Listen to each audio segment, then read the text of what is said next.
Welcome to SSV TV5 News Channel.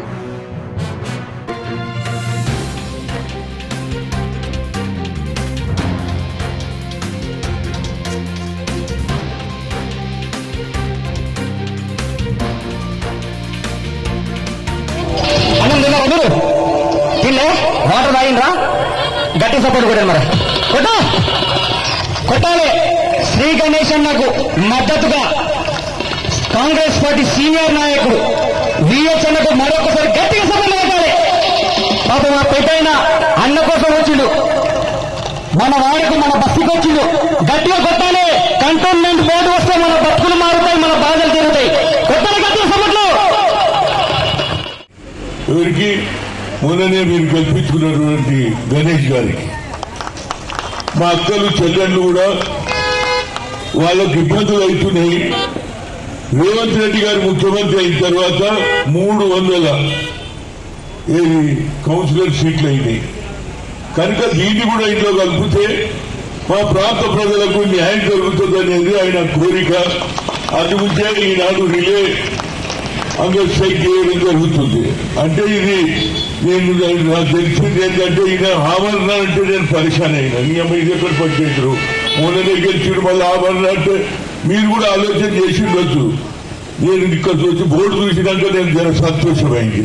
Relay ఇక రేపటి నుంచి మీరు కూడా వచ్చి కూర్చోవాలి, కూర్చుంటారా లేదా?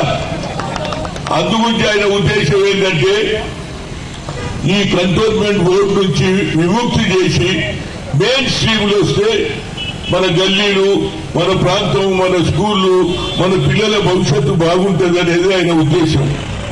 ఇప్పుడే మా మిత్రుడు చెప్పాడు తెలంగాణ గురించి. నిజంగానే ఆనాడు తెలంగాణ గురించి కావాలని ఆనాడు రోజులలో కొత్తగూడెంలో మొదలైంది ఈ కార్యక్రమం.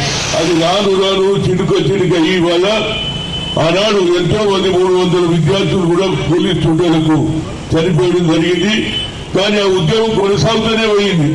ఎందుకంటే ప్రతి ఒక్కరు కూడా నా ఆత్మగౌరవం, నా కాళ్ళ మీద నేను నిలబడతా, ఆందోళన పెత్తనం ఎందుకు అని ఆలోచన చేశారు.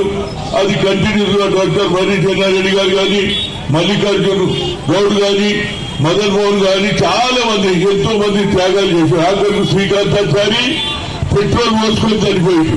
మా అక్కలు చెల్లెళ్ళు కూడా చనిపోయారు.